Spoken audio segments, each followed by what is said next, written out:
Hello, friends. If you're curious about the movie Saving Private Ryan, 1998, you're in the perfect place. Don't forget to give this video a quick like, it really helps us out. And if you're new here, hit subscribe to stay updated on all the latest movie deep dives. Let's jump right in. Few war films have ever captured the brutality, sacrifice, and sheer emotional intensity of battle quite like Saving Private Ryan. Released in 1998 and directed by Spielberg, this epic war drama didn't just redefine the war genre, it set a new standard for realism and storytelling. The film plunges its audience straight into the chaos of World War II, immersing them in one of the most visceral and haunting portrayals of combat ever put to screen. But beyond the explosions and gunfire, Saving Private Ryan is a deeply human story about duty, brotherhood, and the weight of sacrifice. From the moment the film begins, it grips you with an unrelenting intensity. The opening sequence, a harrowing recreation of the D-Day landings on Omaha Beach, is often regarded as one of the most powerful and realistic depictions of war in cinematic history. Spielberg's use of handheld cameras, muted colors, and immersive sound design throws viewers into the thick of the action, making them feel every bullet, every explosion, and every desperate moment as soldiers fight for survival on the blood-soaked sands of Normandy. The film doesn't glorify war, it exposes its horrors with an unflinching gaze. But this story isn't just about the battle itself, it's about the men who fight it. At the heart of the film is Captain John Miller, played with quiet intensity by Tom Hanks. Miller is a schoolteacher-turned-soldier, a man who carries the burden of leadership while grappling with the moral complexities of war.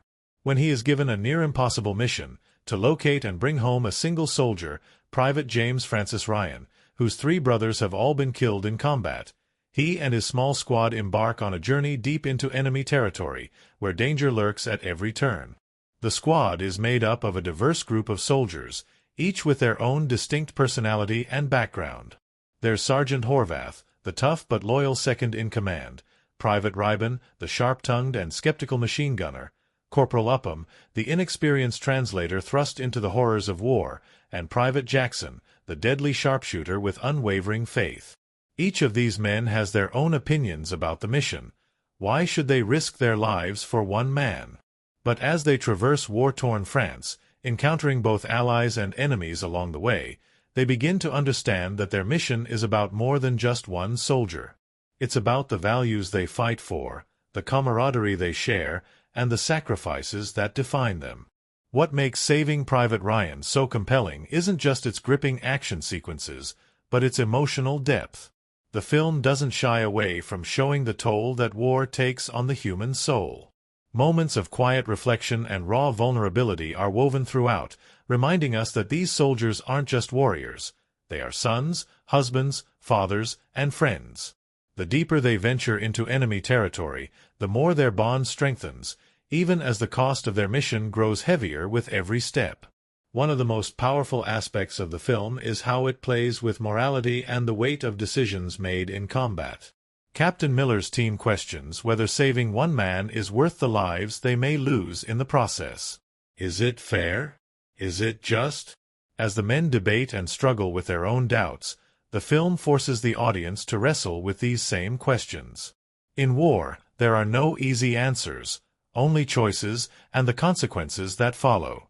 And just when you think the film has given you all the intensity it can muster, it delivers an unforgettable climax.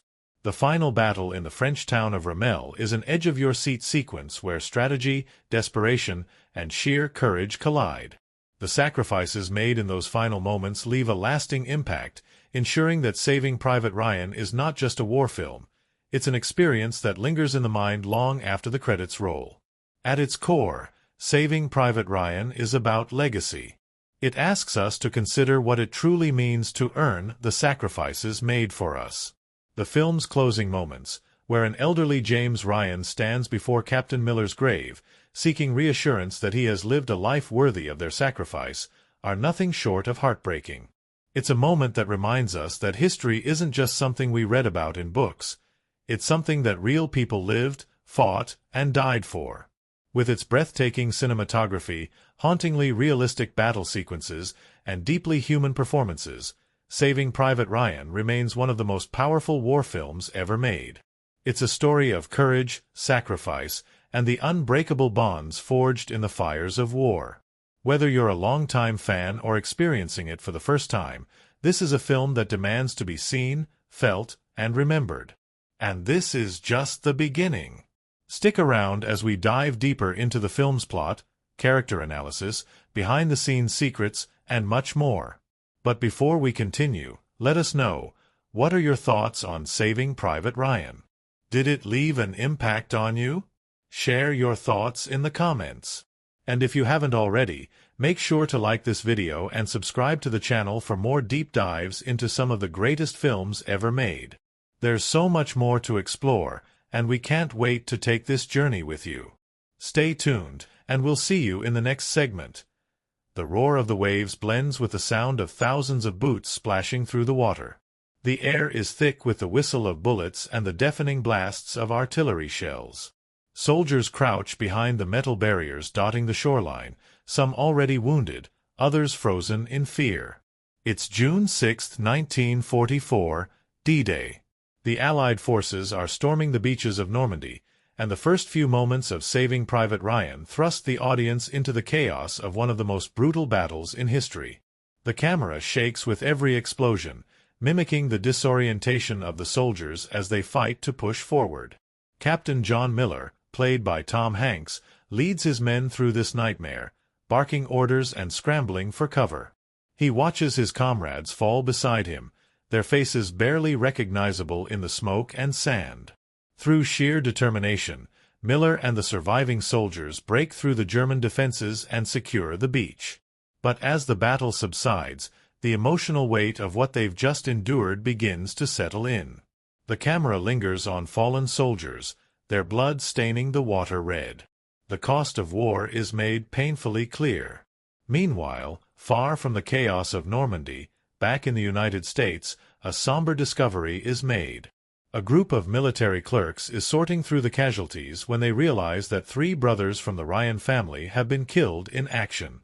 There's one remaining brother, Private James Francis Ryan, somewhere in France. The heartbreaking news reaches General George Marshall, who decides that no mother should have to lose all her sons to war. He orders a special mission. A team of soldiers must find Private Ryan and bring him home. Captain Miller, still reeling from the horrors of Omaha Beach, is given the assignment. He gathers a team of hand-picked men, each with their own skills and personalities. There's Sergeant Horvath, Miller's reliable and no-nonsense right-hand man. Private Reiben, the sharp-tongued but capable soldier. Private Jackson, the devout sniper with an uncanny ability to land impossible shots. Private Mellish, a feisty fighter with a quick wit. Medic Wade, the team's lifeline in the midst of war. And finally, Corporal Upham, an inexperienced mapmaker and translator who has never seen combat. Their journey begins through the war-ravaged countryside of France, where every step brings uncertainty. The soldiers aren't entirely convinced that one man is worth risking their lives. Reiben, in particular, is vocal about his doubts. Why should they search for Ryan when thousands of other men are out there fighting and dying? But orders are orders, and Miller keeps them moving. As they travel, they encounter remnants of battle everywhere. Abandoned towns, burned-out vehicles, and the bodies of soldiers who fought and fell before them. They press on, asking every group of soldiers they meet if they've seen Private Ryan. At one point, they find a group of paratroopers who think they might know Ryan's location, but they turn out to be mistaken. It's the wrong Ryan, a soldier with the same last name but a different unit. Their mission takes a tragic turn when they come across a heavily defended machine gun nest. They could avoid it entirely, but Captain Miller decides they need to eliminate the threat. Leaving it standing could mean death for another group of Allied soldiers who might pass through later. A firefight ensues, bullets flying and dirt kicking up around them. When the dust settles, the enemy is defeated, but at a terrible cost. Medic Wade is fatally shot. The men gather around as he gasps for air, his hands grasping at the soldiers beside him. He pleads for more morphine, knowing his end is near. The team watches helplessly as the life drains from his eyes. His death fractures the group. Tensions rise, and arguments break out. Reiben is furious, insisting that they never should have engaged in the battle in the first place. He questions Miller's leadership, and for a moment it looks like the team might fall apart. But then, in a rare moment of vulnerability, Miller finally reveals something personal. Before the war, he was a schoolteacher. It's a revelation that stuns the men. Their captain, the man leading them through hell, was once just a normal guy with a simple life. The confession reminds them that they're all just men, thrown into extraordinary circumstances. They come back together, refocusing on their mission. As they continue their journey, the team's resolve is tested yet again when they come across a German soldier who has surrendered. They face a difficult moral dilemma. Do they execute him to prevent him from killing more American soldiers later, or do they let him go? Ultimately, Miller decides to blindfold him and release him, a decision that will have unforeseen consequences later. After days of searching, the squad finally receives a lead. Ryan has been spotted in a small town where a group of American soldiers is making a stand against an impending German attack. The team quickens their pace, knowing they are running out of time. They have come too far, lost too much, and endured too many sacrifices to turn back now. What awaits them in that town, however, will push them beyond their limits. The battle is far from over, and their mission is about to reach a critical turning point. That's how the story unfolds in this section of Saving Private Ryan, packed with intense action, devastating losses, and moral dilemmas that challenge the very fabric of war. But the journey isn't over yet. Stay tuned as we dive into the next part, where the stakes rise higher than ever. And before we continue, what are your thoughts so far? Let us know in the comments. And don't forget to like and subscribe to stay updated on all the latest deep dives into the greatest films ever made. See you in the next part. The worn-out soldiers trudge through the battered remnants of the French countryside, exhaustion evident in their every step. The search for Private James Francis Ryan has taken its toll, both physically and emotionally. They have lost Wade, their medic, a friend who had patched them up time and time again, only to watch him slip away in the dirt. The weight of the mission has grown heavier, yet Captain Miller pushes forward, determined to finish what they started. They have a lead now. Ryan is somewhere in the town of Ramel, guarding a vital bridge with a small group of paratroopers. When they finally reach Ramel, they find Ryan alive and well, just as described. He is young, hardened, and completely unaware of the rescue mission unfolding around him. The moment they explain why they've come, that his brothers are dead, that he is being sent home, his reaction is not what they expect. He refuses to leave.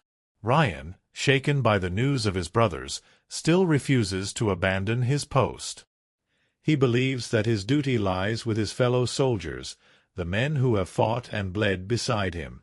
The bridge they are guarding is crucial to the war effort, and he will not walk away from it, no matter what personal loss he has suffered. The men who came to save him, exhausted from their journey, can hardly believe it. After everything, after every sacrifice, he won't leave for a moment. It seems like all their suffering has been for nothing. Reiben, still embittered from Wade's death and the seemingly pointless nature of their mission, nearly walks away. But Captain Miller, ever the leader, makes a decision. If Ryan won't leave, they will stay and help defend the bridge. If this small band of soldiers is to hold their ground against an incoming German assault, they'll need every man they can get.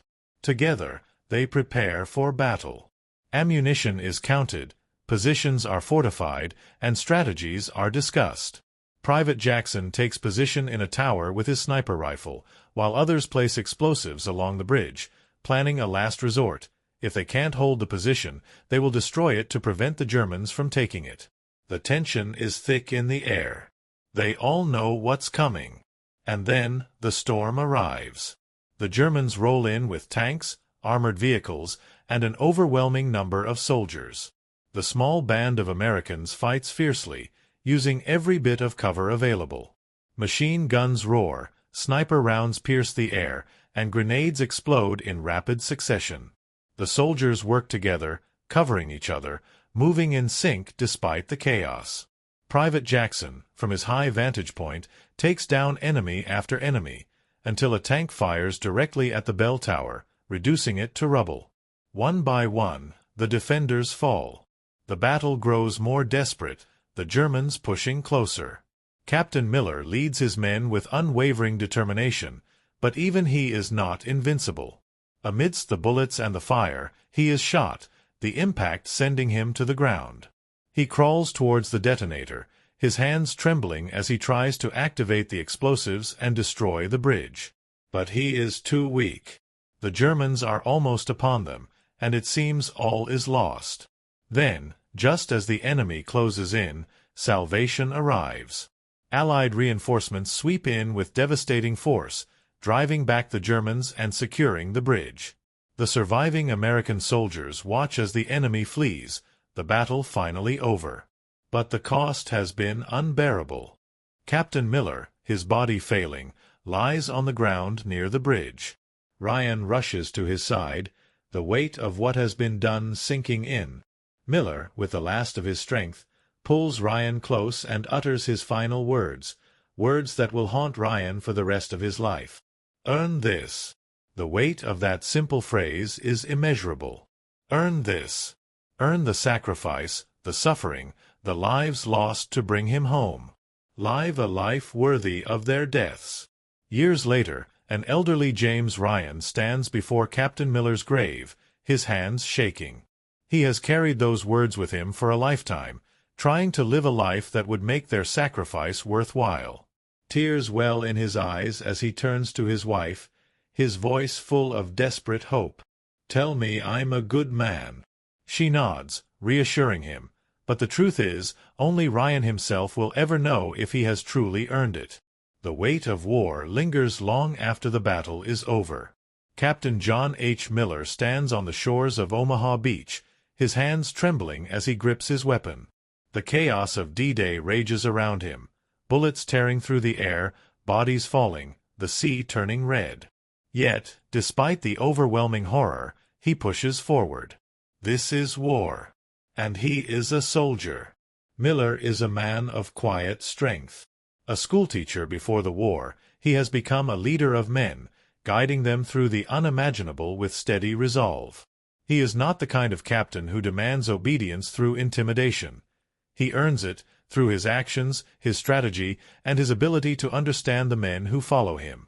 But there's a mystery to him, a distance. His men constantly wonder where he's from, what he did before the war, as if knowing more about him would somehow make the burden they carry easier.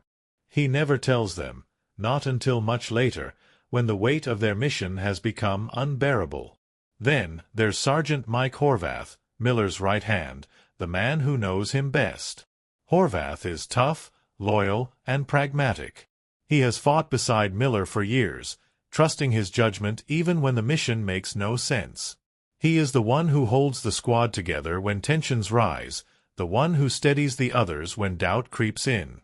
And yet, even he wonders, how many men have to die so that one can live? Private Richard Ribon is the loudest in questioning the mission. He is a good soldier, brave in battle, but cynical about the orders they've been given. He doesn't understand why they are risking their lives for one man, and he is not afraid to challenge Miller on it. He carries the weight of war differently, through anger, through defiance. He doesn't want to die for what he sees as a pointless objective. But when push comes to shove, he fights as hard as anyone. Corporal Upham is the outsider, the soldier untested by war. A translator, not a combatant, he is thrust into the squad with little preparation for what lies ahead. At first, he is timid, struggling to keep up with the hardened men around him. He is not accustomed to violence, to the brutal reality of killing. And when the moment comes, when he has a chance to act, to save a friend, he freezes. He is paralyzed by fear, watching helplessly as a fellow soldier is taken down by an enemy he could have stopped. His journey is the most painful, the transformation of an innocent man into someone who must kill to survive. By the end, he has changed, hardened. He makes choices he never would have imagined, proving that war does not just take lives, it takes pieces of the soul. Private James Francis Ryan, the man they have come to save, is not the helpless soldier they expect. He is young, but resolute. When he learns that his brothers are dead and that he is being sent home, he refuses to leave his post. He has fought alongside these men, he has a duty, and he will not abandon them just because of tragedy. He represents something larger than himself, a soldier's commitment, the idea that duty is not just about survival but about honor. The war has already shaped him, and despite the grief he carries, he chooses to stay and fight. And then there's the enemy. The German soldier, Steamboat Willie, whom Miller spares early in the film, is an important piece of the story. He is not painted as a faceless villain, but as a human being caught in war just like them. When he later returns, leading the assault against them, it is a reminder that mercy in war is complicated, that choices are not always as simple as they seem. Each of these men carries a different perspective on war, on sacrifice, on survival. Their differences, their struggles, their fears, they all converge in the final moments at the bridge, where everything they have endured leads to a single truth. Some will live, and some will not. And for those who survive, the burden of memory will never fade. The battlefield was not real, but it might as well have been. When Saving Private Ryan was in production, Steven Spielberg was determined to make it as authentic as possible.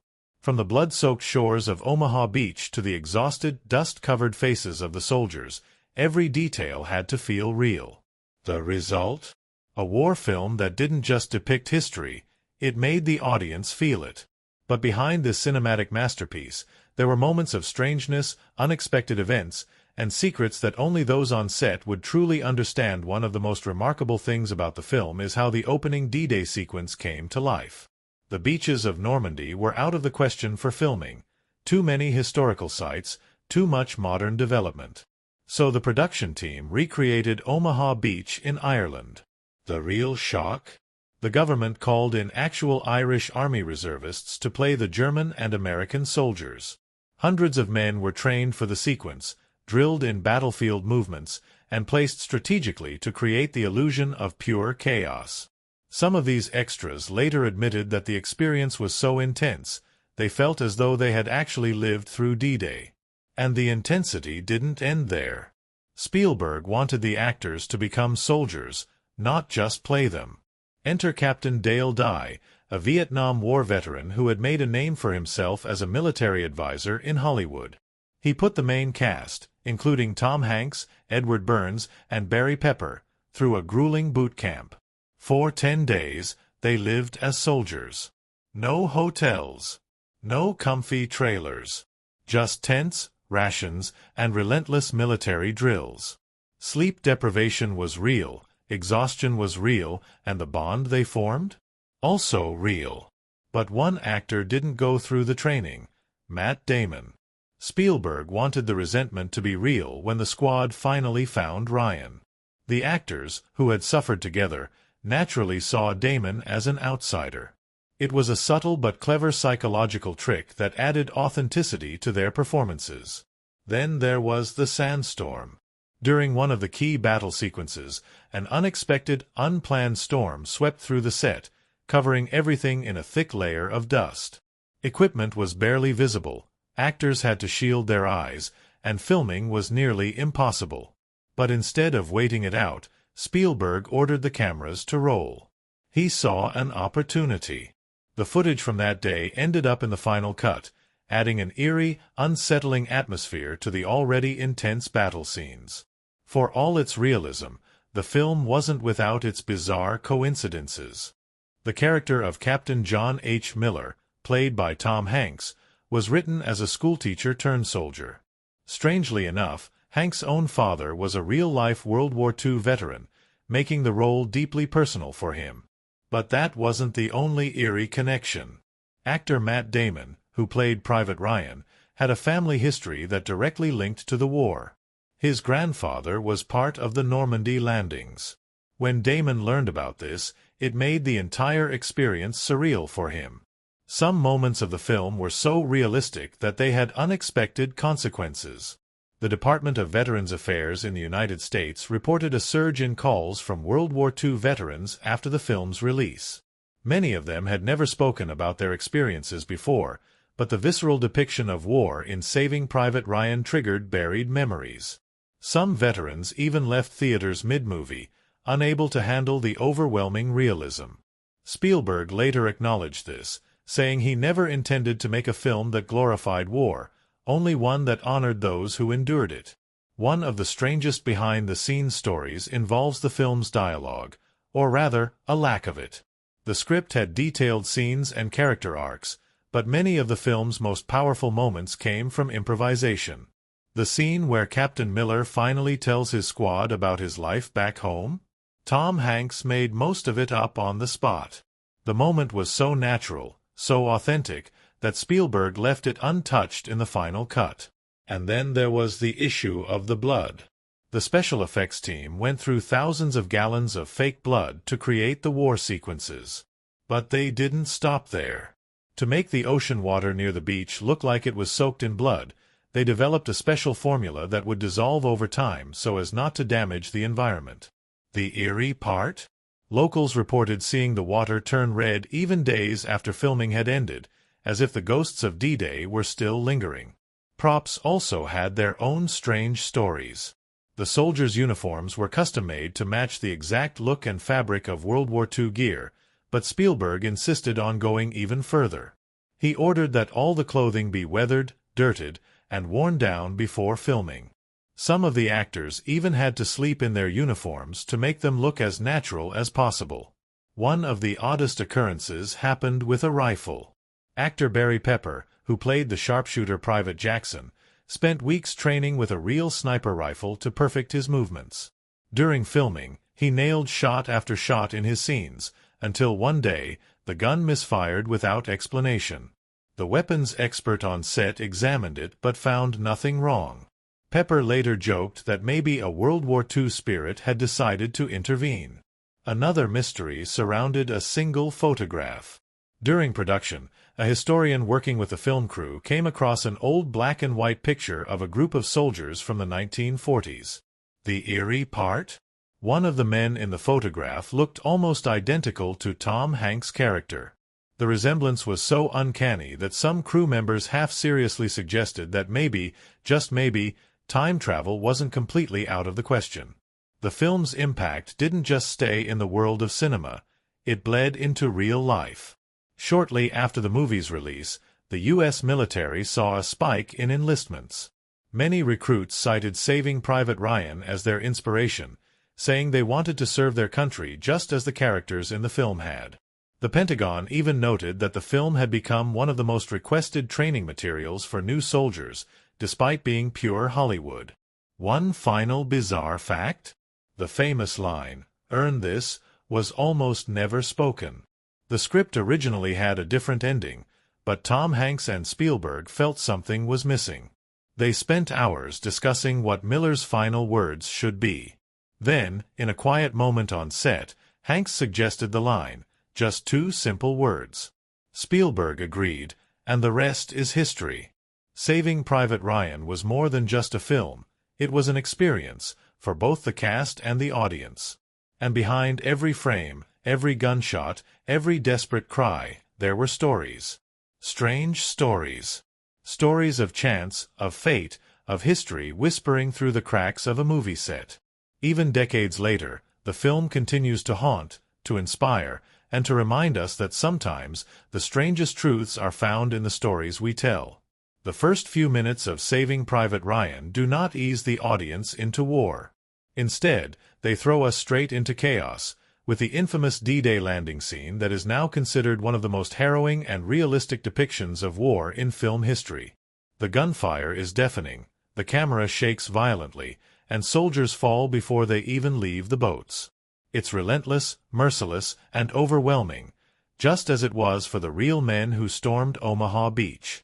From a critical perspective, this opening sequence is not just a display of technical brilliance but a deliberate attempt by Steven Spielberg to strip away the romanticism of war films have historically glorified combat, presenting battlefields as places of heroism and honor. But Saving Private Ryan rejects that approach. The camera doesn't allow the audience to feel safe. The point of view is shaky and disoriented, mirroring the confusion of soldiers who barely know where the enemy fire is coming from. This sequence is an assault on the senses, leaving viewers as breathless and horrified as the soldiers themselves. The realism was so intense that many World War II veterans reportedly left theaters, unable to relive the trauma. It was a bold creative decision, one that challenged the audience to endure what the characters were going through rather than passively watching from a comfortable distance. But it's not just about realism, it's about meaning. This opening scene serves as the brutal foundation for everything that follows. Captain John Miller, Tom Hanks, survives, but not without scars. His trembling hands become a recurring motif throughout the film, a subtle yet devastating indication that no one walks away from war unscathed. The idea of survival becomes a haunting presence rather than a victory, raising the question, is making it out alive enough? As the narrative shifts from the chaos of the beach to the mission to save Private Ryan, the film undergoes a transformation. The story moves away from large-scale battle to something smaller, more intimate, yet equally devastating. A squad of men is sent to find one soldier lost behind enemy lines. This premise, while fictional, draws from real historical events, but the deeper meaning lies in its ethical complexity. One of the most significant moments in the film comes when the squad stumbles upon a machine gun nest and debates whether to engage. They could avoid conflict and continue their mission, but Captain Miller decides they must take it out to prevent it from killing future soldiers. The decision costs them the life of Wade, their medic, and the moment is agonizing. Wade dies in agony, gasping for air, pleading for morphine. It's a stark reminder that there are no clean deaths in war, only suffering. This event changes the squad. Morale fractures, frustration builds, and the men begin to question whether saving Ryan is worth it. The film forces viewers to wrestle with this question alongside them. Is the life of one man worth risking the lives of many? It's an ethical dilemma with no clear answer, making it one of the film's most powerful philosophical undercurrents.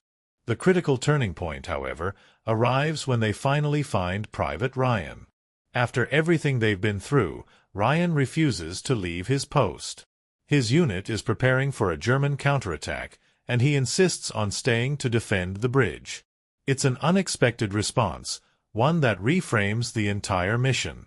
Up until this moment, Ryan has been an idea, a justification for the squad's sacrifices. But when we meet him, we realize he's not a passive soldier waiting to be saved. He's a fighter, just like them. Ryan's refusal forces the men to make a choice. They could have simply taken him and left, but instead, they choose to stand and fight. This decision is what transforms Saving Private Ryan from a standard rescue film into something deeper. The men may have started their journey as reluctant heroes, but by the end, they take ownership of their fate. The final battle at the bridge is not about completing the mission anymore. It's about standing together. From a filmmaking perspective, the final battle is a masterclass in tension. The bridge becomes a choke point, forcing combat into close-quarters chaos. The audience, much like the soldiers, can barely keep track of where the danger is coming from. But it's not just the physical battle that makes this sequence remarkable, it's the emotional weight behind it. Captain Miller's death is devastating, but it's not drawn out. He doesn't deliver a long monologue or get a dramatic farewell.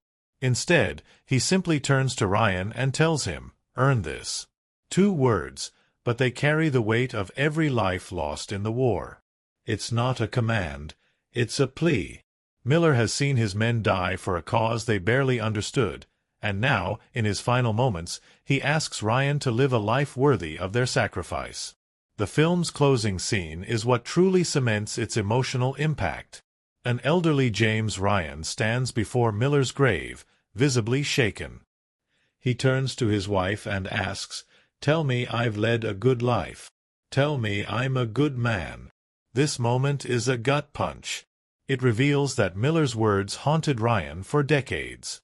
Even after surviving, even after living his life, he still carries the weight of their sacrifice. What makes this moment so powerful is that it forces the audience to ask themselves the same question. Are we living lives worthy of the sacrifices made before us? Saving Private Ryan does not simply tell a war story, it forces us to confront the responsibility of survival. Critically, the film's impact goes beyond its storytelling. It reshaped how war films were made. Before Saving Private Ryan, most Hollywood war movies followed a more traditional, almost romanticized depiction of battle. But after this film, realism became the standard. Its influence can be seen in everything from Black Hawk Down to 1917. But despite its acclaim, Saving Private Ryan was not without controversy. Some historians criticized its historical accuracy, particularly in its portrayal of the German forces. Others argued that the film's focus on American soldiers overlooked the contributions of Allied forces from Britain, Canada, and other nations. Yet even these criticisms do not diminish its impact. The legacy of Saving Private Ryan is not in its box office numbers or its awards, it's in how it changed the way we see war on screen. It didn't just depict World War II, it made audiences feel it. It stripped away the heroics, the polished speeches, and the clear-cut victories. What was left was something raw, something painful, something unforgettable. It's a film that doesn't provide easy answers. It doesn't tell us if Ryan truly earned it. Instead, it leaves us with that lingering question, forcing us to reflect on our own lives. And that, more than anything, is why Saving Private Ryan remains one of the most powerful war films ever made. The making of Saving Private Ryan was as intense and grueling as the war it depicted. Steven Spielberg, known for his meticulous attention to detail, did not want to create just another war movie. He wanted to immerse audiences in the chaos, terror, and sacrifice of battle. To achieve this, he pushed both his cast and crew to their limits, ensuring every moment of the film felt as raw and real as possible. Before a single frame was shot, the actors had to prepare. But Spielberg wasn't interested in just teaching them how to hold a rifle. He wanted them to become soldiers. To accomplish this, he enlisted the help of retired Marine Captain Dale Dye, a Vietnam War veteran who had worked on films like Platoon and Born on the 4th of July. Dye's job was to strip away any semblance of Hollywood comfort and transform these actors into a unit that could believably exist in 1944.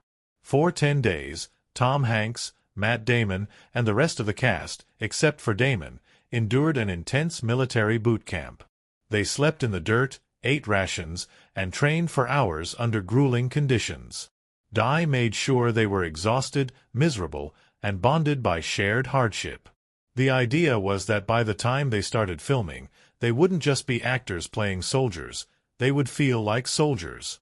The only actor who was exempt from this brutal training was Matt Damon. Spielberg deliberately kept him separate so that the other actors would resent him, mirroring the way their characters felt about risking their lives for a soldier they didn't even know. By the time they found him in the movie, the frustration they felt toward him was real. But the preparation wasn't just for the actors. The production team had its own battle to fight, bringing the war to life in a way that had never been seen before. Spielberg was adamant that Saving Private Ryan should feel authentic. He wanted the audience to feel as though they had been dropped into the middle of combat, experiencing every moment of confusion, fear, and violence firsthand. To achieve this, Spielberg and cinematographer Janusz Kaminski developed a unique visual style.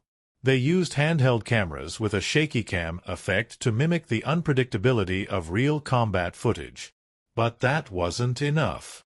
They also desaturated the film's color, removing the glossy, polished look typical of Hollywood war movies. This created a muted, almost documentary-like aesthetic that made every frame feel more like historical footage than a staged production. Perhaps the most famous example of this realism is the Omaha Beach landing scene.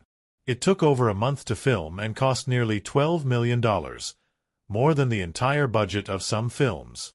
Rather than relying on computer-generated effects, Spielberg used practical explosions, real pyrotechnics, and over 1,500 extras, many of whom were actual amputees fitted with prosthetic limbs that could be blown off to create the illusion of battlefield injuries. The water was rigged with explosive devices that would send debris and blood-red dye into the air, simulating the chaos of real battle. The sound design was equally crucial. Bullets whizzing by, water-muffling screams, and the relentless pounding of artillery in the background. Every detail was carefully constructed to immerse the audience in the hellish reality of war. One of the most fascinating details about the Omaha Beach sequence is that Spielberg refused to give the extras scripted movements. Unlike traditional battle scenes where every explosion is choreographed, Spielberg wanted the soldiers to react naturally, running and taking cover as if they were truly under fire. This unpredictability made the sequence feel utterly real, as soldiers would fall in random, horrifying ways, just as they would in actual combat. Despite all this preparation, some of the film's most powerful moments happened purely by accident. During one of the takes, Tom Hanks' character, Captain Miller, is seen watching the carnage unfold in a daze, his hands trembling uncontrollably. The tremor wasn't in the script. Hanks was genuinely overwhelmed by the scene unfolding around him. Spielberg kept the take, recognizing that the unplanned moment perfectly captured the emotional weight of war. Beyond the battlefield, the production team faced a challenge that had nothing to do with special effects or military accuracy: the unpredictable Irish weather. While Saving Private Ryan is set in France, the Omaha Beach sequence was actually filmed in Ireland, specifically at Ballinesker Beach. The location was chosen for its similarity to Normandy's coastline, but the weather was relentless. Rainstorms would frequently delay filming, and the cold Atlantic water made it nearly unbearable for the actors and extras who had to repeatedly charge onto the beach. Another surprising fact? The movie almost had a very different ending. In early drafts, there was no elderly James Ryan visiting Captain Miller's grave. The film would have ended on the bridge, with Miller's last words, "Earn this." But Spielberg decided to include the final cemetery scene to give the story emotional closure. The moment when Ryan asks his wife if he's been a good man was meant to extend the weight of Miller's words beyond the battlefield, reminding audiences that the burden of sacrifice does not end when the war does. From a technical standpoint, Saving Private Ryan broke new ground in how war films were made. The sound design was revolutionary, capturing the disorienting nature of battle in ways never done before. The audio team developed a method called point of audition sound, where the audio would shift based on whose perspective we were following. If a soldier was hit, the sound might fade into a dull ringing, simulating temporary deafness from an explosion. If a bullet whizzed by, the high-pitched whistle would shift depending on the camera's position. The attention to detail extended to the weapons as well. Unlike many war films where gunfire sounds generic, Saving Private Ryan meticulously recreated the unique sounds of each firearm. The M1 Garand's distinctive ping when it ejected its clip, the rattle of a German MG42, the muffled pop of a silenced pistol, all were captured with an obsessive dedication to realism. Despite the brutal intensity of filming, there were moments of levity. The cast often bonded between takes, playing practical jokes to relieve tension. Tom Hanks, known for his humor, would lighten the mood by doing exaggerated impressions of their drill instructor. Meanwhile, Vin Diesel, relatively unknown at the time, was constantly teasing his co-stars about his big break. At one point, he jokingly declared that in 5 years, he'd be the biggest action star in Hollywood. He wasn't far off. One of the most unexpected elements of the film's production was how it affected real-life veterans. When the film was finally released, many World War II veterans found it too painful to watch. The Department of Veterans Affairs even set up a support hotline for those struggling with the memories the film unearthed. Spielberg himself received letters from veterans who had never spoken about the war before, thanking him for telling their story with such brutal honesty. Financially, Saving Private Ryan was a massive success. It grossed over $480 million worldwide and won 5 Academy Awards, including Best Director for Spielberg. But its legacy isn't measured in box office numbers or awards. It changed the way war films were made, setting a new standard for realism and storytelling. Ultimately, Saving Private Ryan was more than just a film. It was a cinematic experience that left a lasting impact. From the painstakingly crafted battle scenes to the unforgettable performances, it remains a landmark achievement in filmmaking. Even decades later, its influence can be felt in every war movie that dares to follow in its footsteps. The world of Saving Private Ryan is built with the kind of authenticity that pulls the audience into the very heart of war, forcing them to see, hear, and feel every moment as if they were standing in the middle of the battlefield.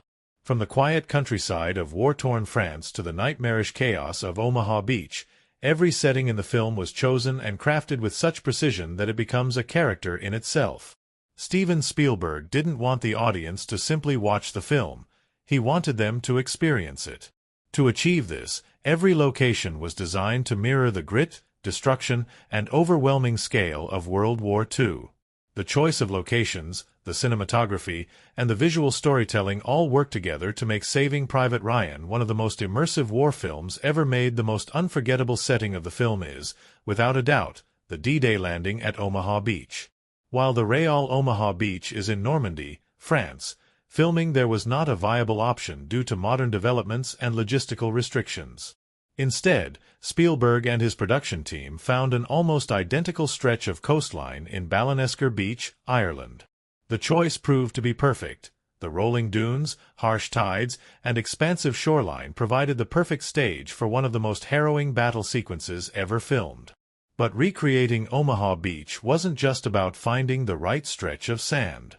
The production team worked tirelessly to transform the location into a realistic war zone. Thousands of pounds of sand were moved to create trenches, bunkers, and defensive positions. Tank traps, known as Czech hedgehogs, were constructed and scattered across the shore. Dozens of abandoned, rusted-out landing craft were imported to litter the coastline, making it feel as though the invasion was unfolding in real time. Spielberg's decision to use practical effects rather than digital enhancements made every explosion, every burst of gunfire, and every moment of destruction feel painfully real. The air was filled with dust and smoke, the water turned red with special dye to simulate the countless soldiers falling under enemy fire, and the unrelenting noise of battle never faded. The setting alone was enough to shake audiences to their core, making them feel as if they were running up that beach, bullets whizzing past their heads. As the story progresses, the setting shifts dramatically. After surviving the bloodbath of Omaha Beach, Captain Miller and his squad push deeper into the war-ravaged countryside of France, searching for Private Ryan. Here, the film's settings take on a different kind of intensity. Villages and towns, once filled with life, are now crumbling, reduced to rubble by the constant bombardment of war. The streets are empty, yet every shattered window and abandoned home tells a story. One of the most haunting settings in the film is the French village of Neuville, where Miller's squad encounters a sniper hidden in the remains of a bombed-out building. The narrow streets and towering ruins create a claustrophobic atmosphere, forcing the soldiers to navigate carefully, knowing death could be waiting around any corner. The dust hangs thick in the air, and the distant echoes of war never stop. This is a world where safety no longer exists. To make these war-torn villages look as real as possible, Spielberg's team meticulously recreated the destruction. Filming took place in Hatfield, England, where entire sets were built to resemble the crumbling buildings of 1944 France. Walls were carefully blown apart, facades were aged with soot and scorch marks, and debris was scattered everywhere to make it feel like a town caught in the middle of an ongoing war. Even the color of the stones used in construction was carefully chosen to match historical records. As the squad moves closer to their objective, the setting shifts once again. The journey takes them through misty forests, abandoned trenches, and desolate battlefields. The cinematography becomes more intimate, pulling the audience closer to the characters as they trudge through the mud, exhausted and uncertain of what awaits them. The contrast between these quieter moments and the overwhelming chaos of battle adds to the emotional weight of the film. One of the most visually striking locations comes in the final act, the bridge at Ramel. This setting serves as the stage for the film's climactic battle, where Miller and his men make their last stand against an overwhelming German force. The bridge itself is a crucial symbol. It represents the final barrier, the last defense between the enemy and what remains of the Allies' control. To create this set, the filmmakers built an entire section of a destroyed French town from scratch. Every brick, every broken street lamp, and every collapsed building was designed to make it look as though the war had torn through the town and left nothing but ruins. The bridge was the centerpiece, standing tall over the river, its structure battered but still holding strong. The way Spielberg and cinematographer Janusz Kaminski shot this final battle made the setting even more impactful. Kaminski's cinematography is one of the film's most defining elements. He and Spielberg wanted Saving Private Ryan to look different from any other war film ever made. To achieve this, they experimented with a variety of visual techniques to give the movie a distinct, almost documentary-like appearance. One of the most important choices was the decision to desaturate the colors. Instead of the rich, cinematic hues typically seen in Hollywood war films, Saving Private Ryan has a muted, almost washed-out look. This effect was achieved through a process known as bleach bypass, which strips away some of the film's color, leaving behind a stark, grayish tone that mimics the look of old wartime photographs. The result is a film that feels gritty, raw, and painfully real. The use of handheld cameras adds another layer of realism. Spielberg wanted the audience to feel like they were right there in the battle, dodging bullets and running for cover alongside the soldiers. Handheld camera work makes everything feel chaotic and unpredictable, as if the camera operator is just as desperate to survive as the characters themselves. One of the most revolutionary techniques used in Saving Private Ryan was the decision to alter the camera's shutter speed. In most films, the standard shutter speed creates smooth, fluid motion. But Spielberg and Kaminski wanted something different. By using a higher shutter speed, they created a stuttering, hyper-realistic effect where every movement felt sharper and more immediate. This technique is most noticeable in the battle scenes, where explosions send debris flying and every movement feels eerily crisp, as if time itself has slowed down for just a fraction of a second. Lighting also plays a crucial role in shaping the film's atmosphere. In the quieter scenes, soft, natural lighting gives the film a sense of melancholy, reinforcing the idea that war is not just about battles. It's about loss, sacrifice, and the weight of impossible decisions. But when the bullets start flying, the lighting shifts dramatically. Flashes of gunfire illuminate the battlefield, smoke obscures vision, and the contrast between light and shadow makes every moment feel more intense. Sound design is another crucial cinematic element that enhances the setting. Spielberg and his team didn't just record standard gunfire and explosions. They went to painstaking lengths to make sure every sound was authentic. The bullets don't just crack through the air. They whiz, snap, and ricochet unpredictably. The explosions don't just boom. They rattle the earth, sending shockwaves that seem to shake the very foundation of the film itself. Even silence is used masterfully. One of the most haunting moments in the Omaha Beach sequence is when the camera follows Captain Miller as he stares at the chaos around him, his ears ringing from the deafening explosions.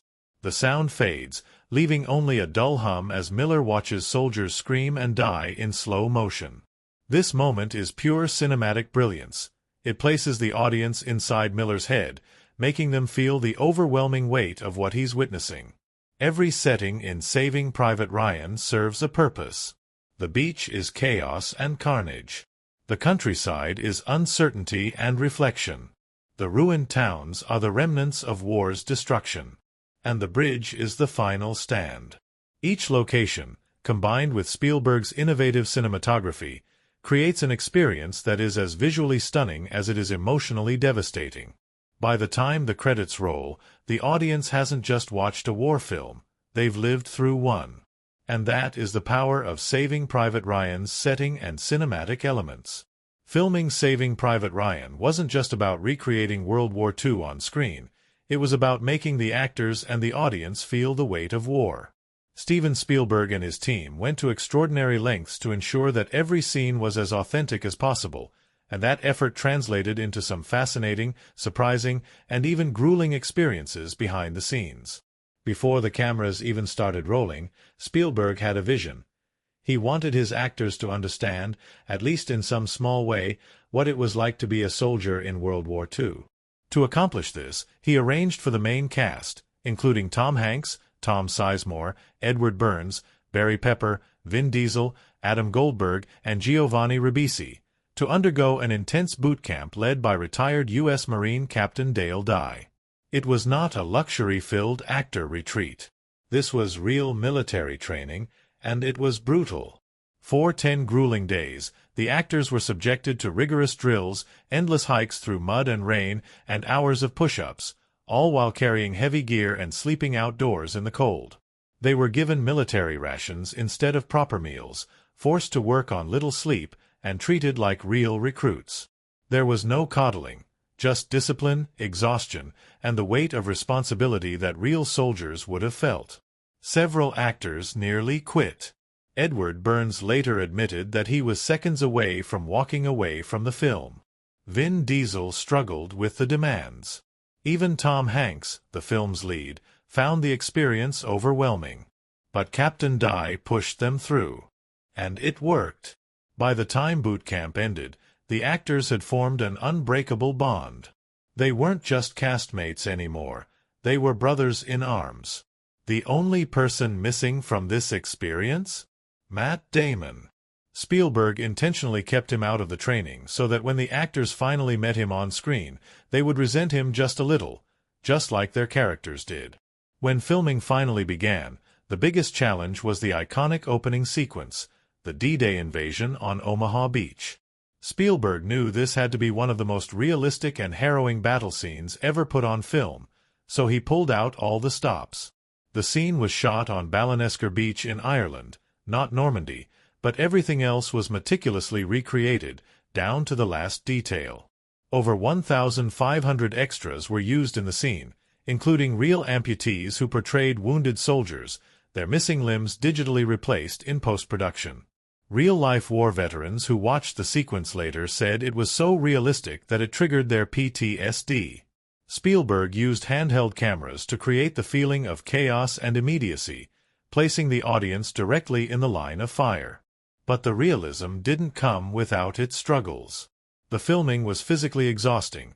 Tom Hanks and the cast had to run through icy water for hours, weighed down by their heavy gear, dodging pyrotechnic explosions all around them. Some of the actors developed minor injuries, and the unpredictable Irish weather made the conditions even harsher. At one point, the tides unexpectedly rose, washing away several key props and forcing the crew to scramble.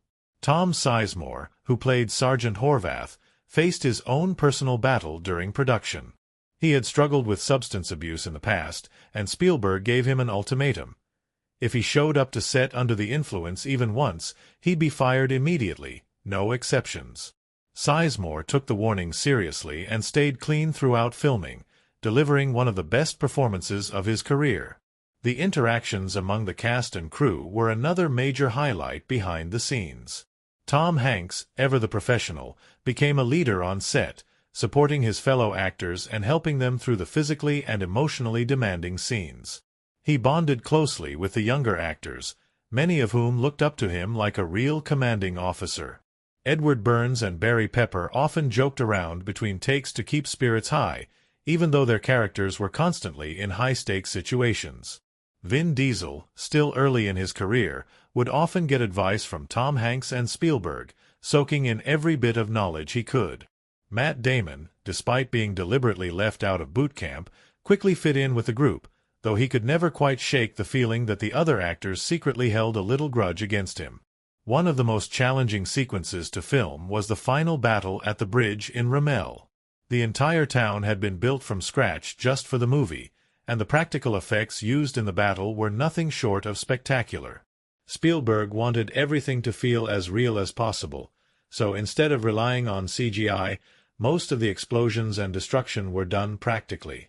The rain of debris, the crumbling buildings, the relentless sound of gunfire, it was all happening around the actors in real time. The intensity of the battle pushed the cast to their limits. The smoke from the fires made it difficult to see, the ground was slick with mud, and the relentless shouting of orders added to the chaos. Several actors mentioned that, in those moments, they didn't even feel like they were acting anymore. They were just trying to survive. Throughout the entire production, Spielberg kept his direction personal and emotional. He didn't shout commands from a distance. He was right there with the actors, getting soaked in water, crawling through the mud, and making sure every scene felt authentic. He rarely used storyboards for the battle sequences, preferring to shoot them in a way that felt spontaneous and raw. One particularly emotional behind-the-scenes moment came when Spielberg invited real World War II veterans to visit the set. Seeing the actors in full uniform, standing in recreated battlefields, was overwhelming for many of them. Some broke down in tears, unable to speak as memories of the war flooded back. For the cast and crew, it was a sobering reminder that they weren't just making a movie. They were telling the story of real men who had lived and died in these battles. When Saving Private Ryan finally wrapped, the entire cast and crew knew they had been part of something extraordinary. The challenges they faced, both physically and emotionally, only made the film stronger. And when the movie was finally released, the response was overwhelming. Veterans and historians praised its realism. Audiences were shaken by its brutal honesty. And Steven Spielberg had cemented his place as the director of one of the greatest war films ever made. What happened behind the scenes of Saving Private Ryan wasn't just about filmmaking. It was about dedication, respect, and an unwavering commitment to telling a story that needed to be told. Saving Private Ryan isn't just a war movie. It's an exploration of the human condition during one of the most harrowing times in history. The film weaves together themes of sacrifice, brotherhood, duty, morality, and the cost of war, each one interwoven with powerful symbolism. These elements don't just exist on the surface of the plot. They inform every character's journey and every decision they make. At its core, the film is a story about the burdens of war. It explores what happens when human lives are reduced to mere numbers, and the weight of a single decision can change the course of history. When Captain Miller, played by Tom Hanks, and his team of soldiers are sent on a mission to rescue Private James Francis Ryan, Matt Damon, they are thrust into an ethically complex situation that makes them question the very purpose of their existence. The question, what is one life worth, echoes throughout the film, representing the film's central theme, sacrifice. From the very beginning, Saving Private Ryan sets the stage for this exploration with its iconic opening sequence, the brutal and chaotic D-Day landings at Omaha Beach. The savagery of the battle is overwhelming, and the camera plunges the audience directly into the action, making it impossible to look away.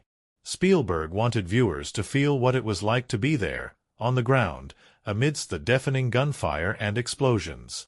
What's important about this sequence isn't just the physical horror of war, but the emotional weight that is placed on every life involved. In this storm of chaos and violence, what is a life worth? What makes one soldier's death more significant than another's?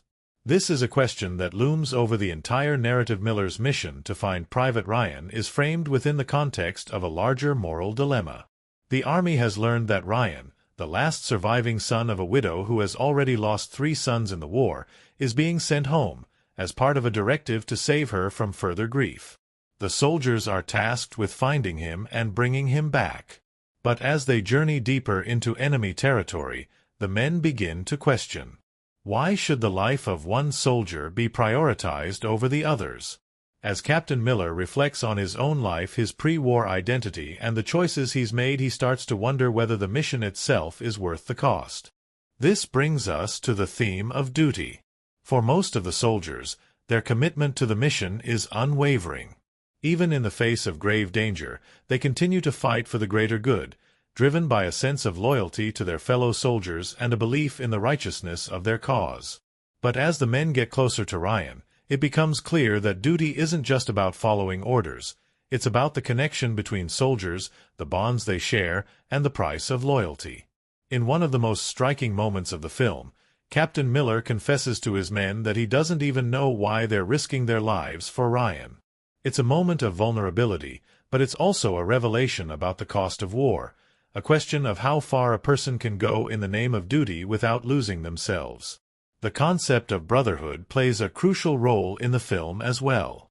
The bond between Miller and his soldiers, especially between him and the soldiers under his command, is central to the emotional core of the film. Throughout the narrative, the men repeatedly make personal sacrifices for one another, even in the face of death. Each death that occurs on the mission, each loss, weighs heavily on the group and further explores the idea of collective responsibility. In the trenches of war, the soldiers come to rely on one another in ways that go beyond duty. They form an unspoken connection that transcends the battlefield. There is also an undercurrent of personal guilt that runs through the film, particularly for Captain Miller. Early on, we learn that Miller was once a teacher in Pennsylvania. This backstory, subtle yet poignant, suggests that Miller, before the war, was just an ordinary man, someone who didn't expect to be thrust into the brutal world of combat. He carries with him a deep sense of guilt for the lives lost under his command. This inner conflict becomes a key element of his character arc, as he struggles to reconcile his own actions with the greater good. His guilt is symbolic of the broader question of whether war can ever be justified, and whether the human cost is ever truly worth it.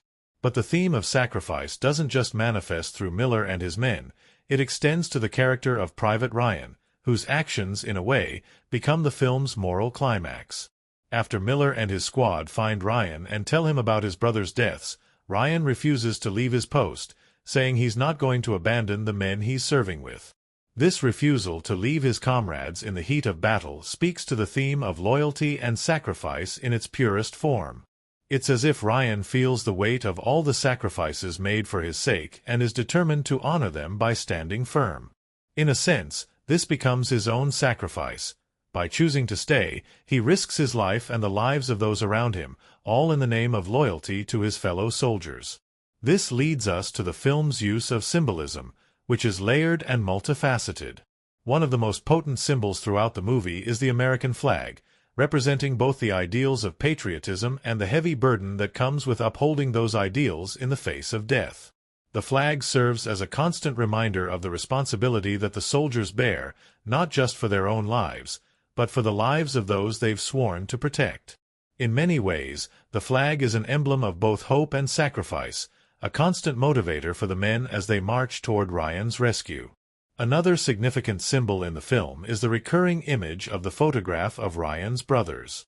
The photograph, shown at the beginning and again at the end of the film, symbolizes the cost of war, as well as the personal responsibility that comes with it.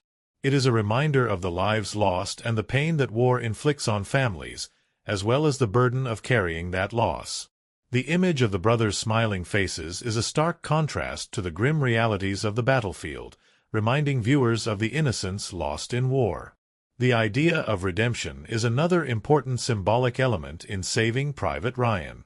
As Miller and his team journey toward Ryan, they confront their own fears and regrets. The question of whether one life can be saved becomes more philosophical as the narrative progresses. Captain Miller's sacrifice at the end of the film is seen as a form of redemption, not just for him, but for the men who fought alongside him. The film suggests that redemption isn't always about living. It's about making a choice to act for the greater good, even in the face of death. In addition to these larger symbols, Spielberg uses cinematography to enhance the emotional resonance of the film. The use of color, light, and framing serves as a visual shorthand for the themes of the film. The muted color palette, with its desaturated greens, browns, and grays, creates a somber mood, evoking the gritty realism of war. The frequent use of handheld cameras in the battle sequences places the viewer right in the action, making them feel as though they're experiencing the chaos alongside the soldiers. This technique is especially effective in the scenes on the beaches of Normandy, where the camera moves erratically, almost as if it's trying to escape the violence unfolding on screen. One of the most emotionally powerful moments in the film comes when the soldiers find Ryan in the village. The camera lingers on the moment, drawing out the tension as Ryan is faced with the grim reality of his situation. The symbolism of this moment is clear. Ryan, in refusing to leave his post, is choosing to sacrifice his own life for something larger than himself.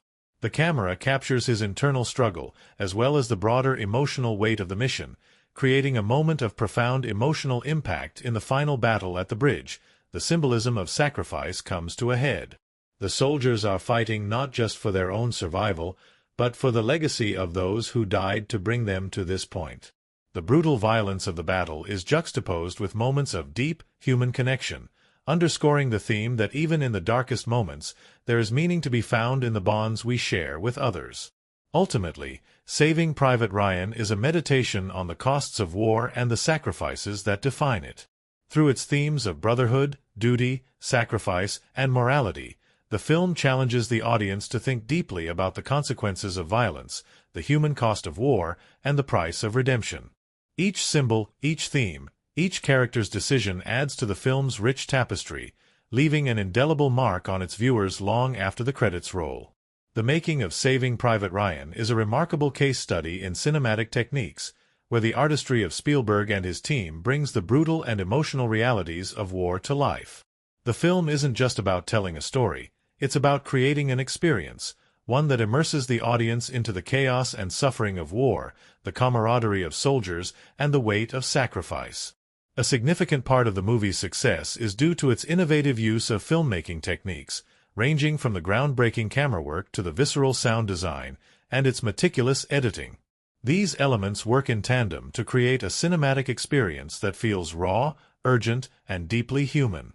One of the most immediately striking aspects of Saving Private Ryan is its approach to the visuals, especially in the opening D-Day landing scene. The camera work here is perhaps one of the most iconic and talked-about elements of the film. Spielberg and his cinematographer, Janusz Kaminski, took a deliberate approach to make the audience feel as if they were directly in the battle. The use of handheld cameras throughout the chaos of the beach assault pulls the viewer into the scene in a way that static shots simply couldn't.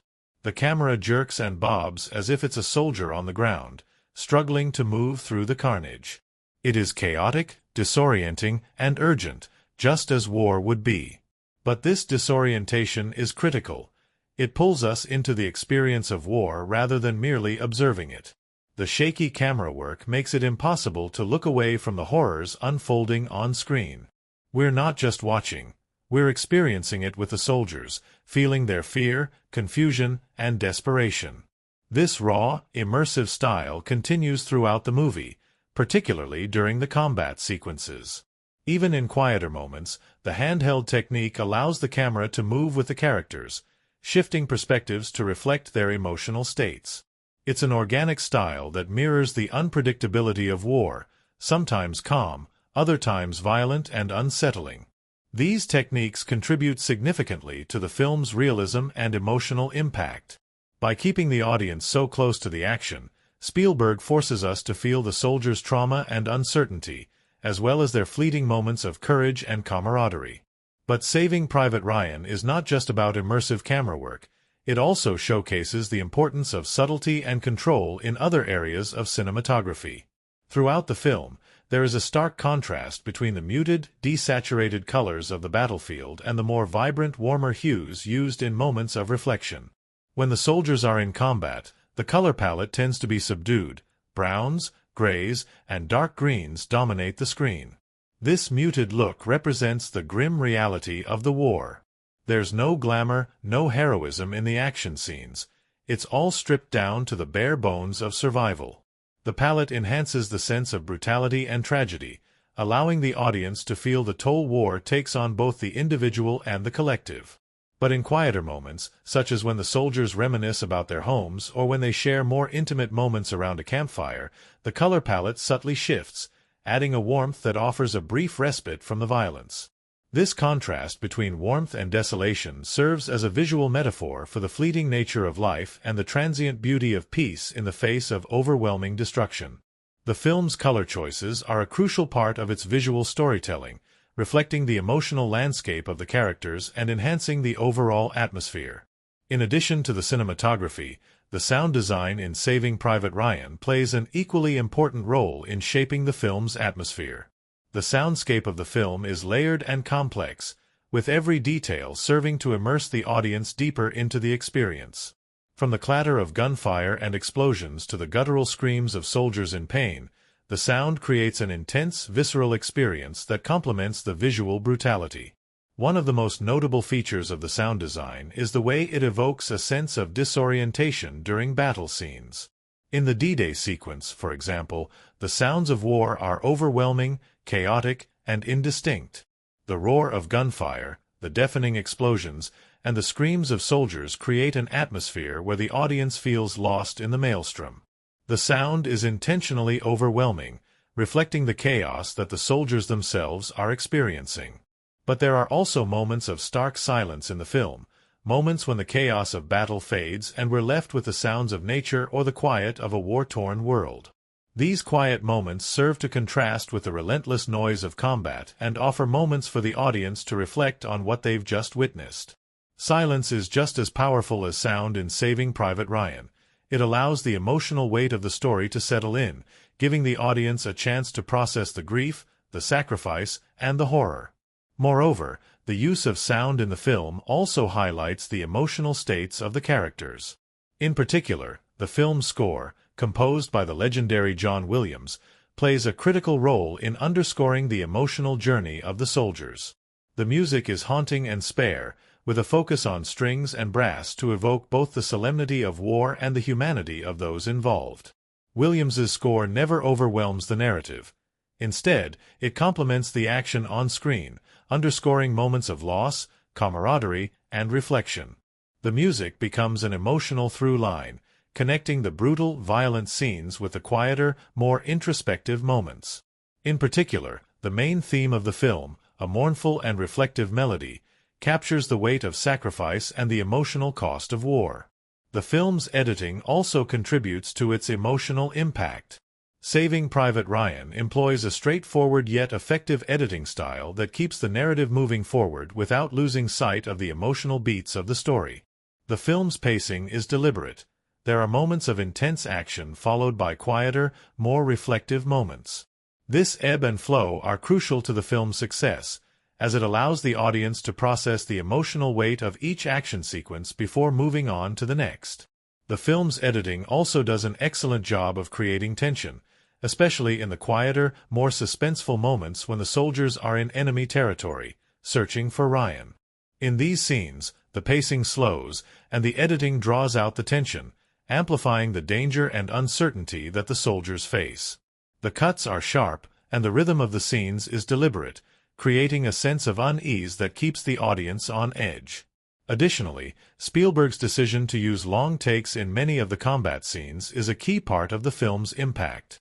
These long takes, where the camera remains focused on the action without cutting away, allow the audience to feel the weight of the moment.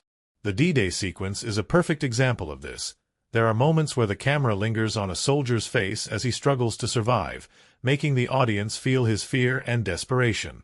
These unbroken shots create a sense of immersion that is difficult to achieve through traditional editing techniques. Another important filmmaking technique is the use of contrast between the soldier's brutal environment and the occasional moments of beauty. In the film's quieter scenes, we see fleeting glimpses of nature, flowers growing on a battlefield, the serene beauty of the landscape, the gentle quiet of the countryside. These small moments of peace highlight the fragility of life in the midst of war. Spielberg often frames these moments in sharp contrast to the violence around them, making them all the more poignant. This contrast reinforces the film's central themes, that life is precious, but fleeting, and that the cost of war is something that can never be fully understood until it's experienced. Saving Private Ryan was not just a groundbreaking film in terms of its narrative and emotional depth, it also revolutionized the way war films were made. Spielberg's approach to filmmaking techniques in this film set a new standard for war movies, particularly in terms of the portrayal of combat.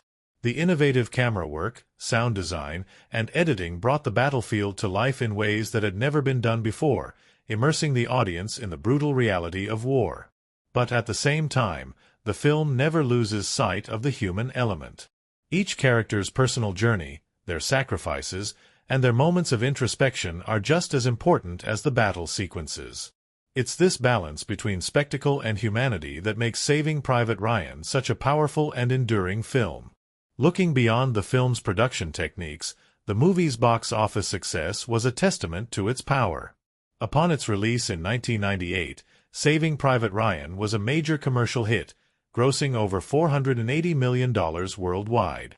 Its success wasn't just financial, it was a cultural moment. The film received widespread critical acclaim for its unflinching portrayal of war, and it became an instant classic, praised for its emotional depth and realism. This success wasn't just about the technical aspects, it was the combination of every element, from the filmmaking techniques to the performances, that made the film such a powerful cinematic experience. It was a story that resonated with audiences across the globe, a story that continues to be celebrated as one of the greatest war films ever made.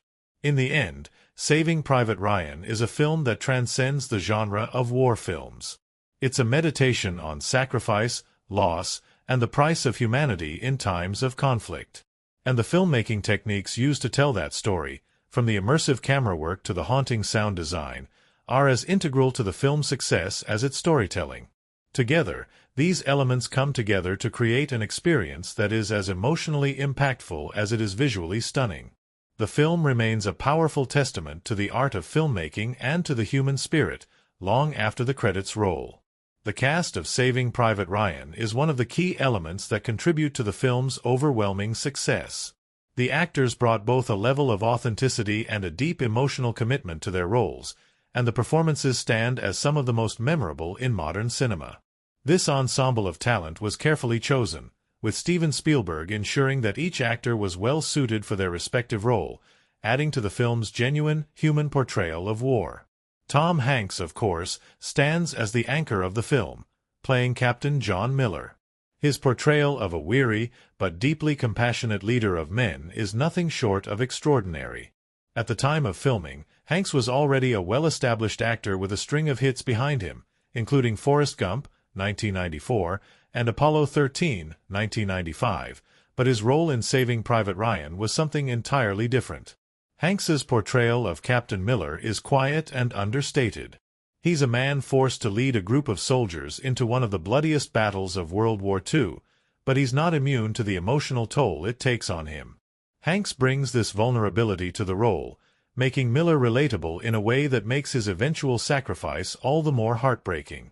Throughout the film, Hanks perfectly balances the quiet authority of a leader with the deep inner conflict of a man who has been hardened by war but still holds onto his humanity. Hanks's performance was praised by critics and audiences alike. It's easy to see why. It's a role that demands a lot of subtlety, and Hanks delivers with every scene. His leadership on screen feels earned. He's not a perfect hero, but rather a flawed man trying to make the right choices in a situation where the stakes couldn't be higher. Hanks's nuanced performance was recognized with a nomination for the Academy Award for Best Actor, a testament to his contribution to the film's success. Hanks himself has discussed how he didn't want to play the role as a traditional war hero. Instead, he focused on making Miller relatable, ensuring that his character wasn't a larger-than-life figure, but rather a regular man in extraordinary circumstances. The quiet, unspoken moments of Miller's performance were crucial in conveying the emotional weight of the film. Hanks once remarked that the real challenge in playing Miller was to avoid any sentimentality. There was no room for that in the war Spielberg was showing. Opposite Hanks, Matt Damon plays the titular Private James Francis Ryan. Damon was cast at the tail end of a hot streak that included Good Will Hunting, 1997, and The Rainmaker, 1997, and his role in Saving Private Ryan cemented his place as one of Hollywood's top stars. Damon's portrayal of Ryan is one of confusion, guilt, and relief. As the story unfolds, we see Ryan struggle with the weight of his own survival. He is thrust into the center of the narrative as the object of the soldier's mission, but his character grows to represent more than just a soldier. Ryan is the embodiment of the fragility of life and the emotional cost of war.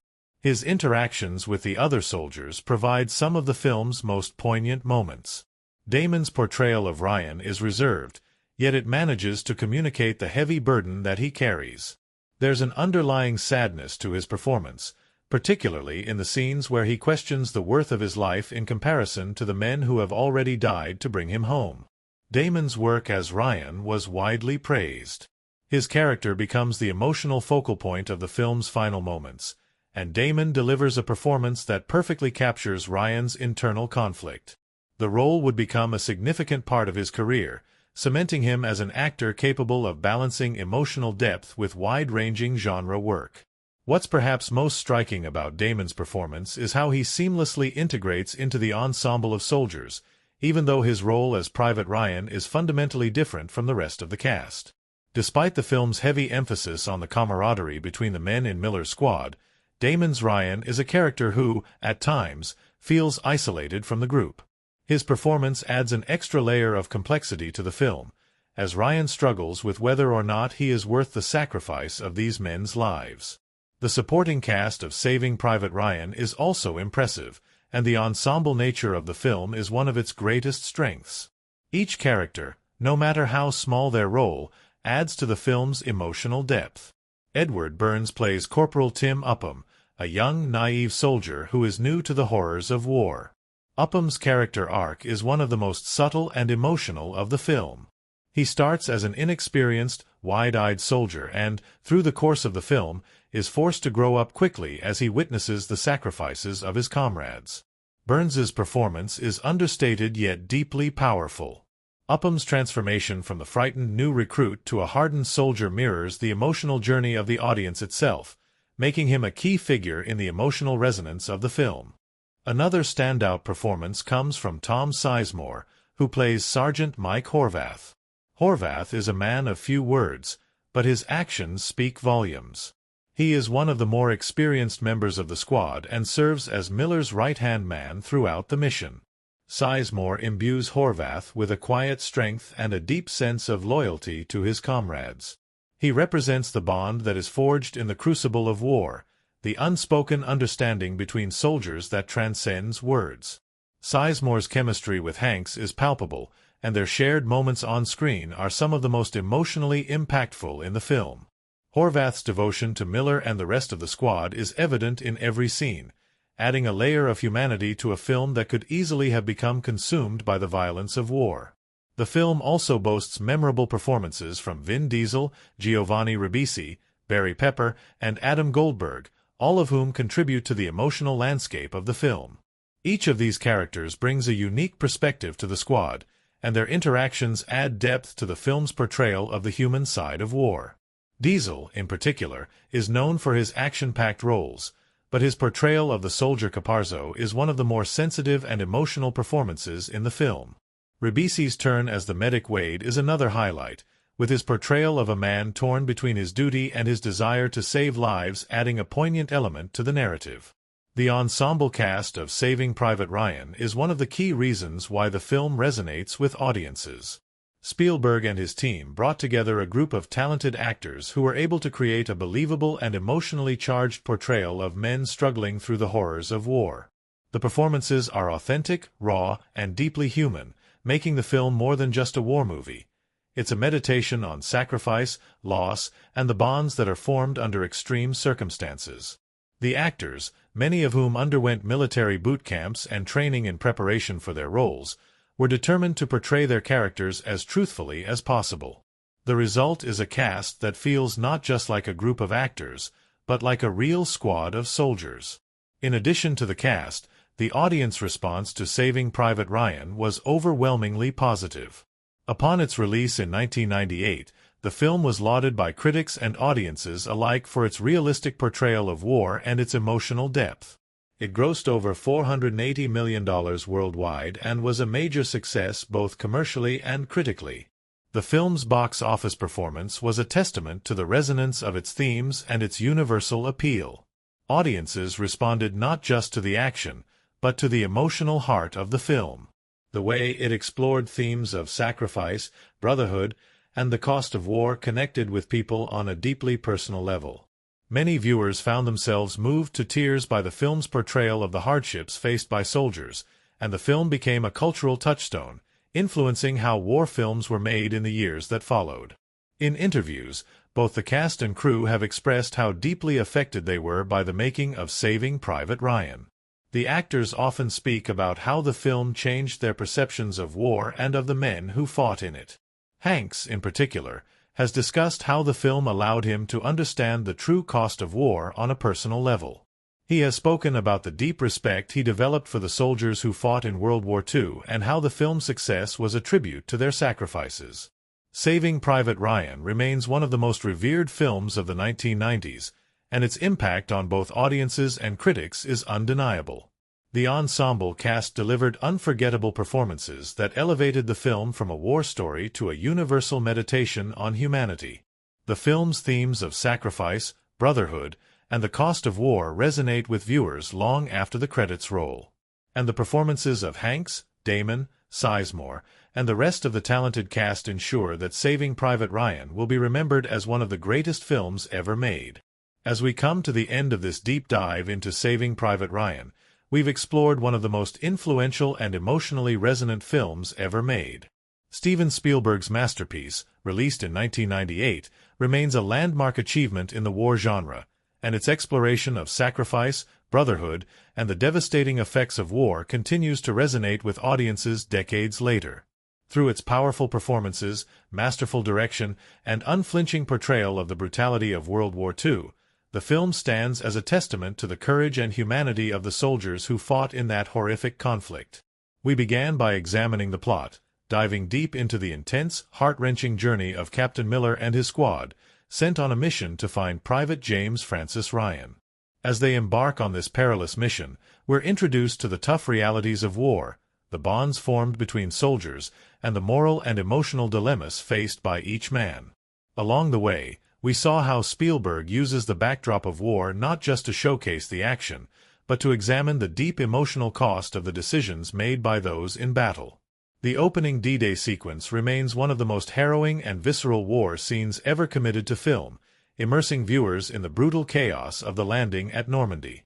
From there, the film balances moments of intense action with poignant character moments, building up the emotional stakes with each passing scene.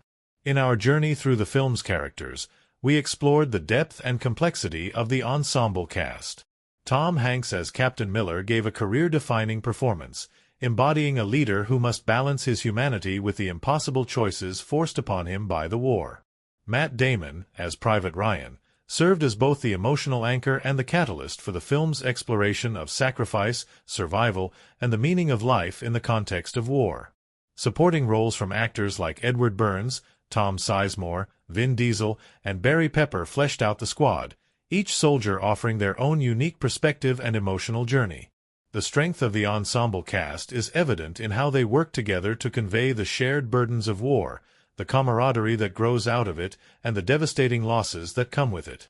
As we dove deeper into the behind-the-scenes details, we uncovered fascinating facts about the production process, from Spielberg's meticulous attention to detail to the extreme lengths the cast and crew went to ensure the film's authenticity.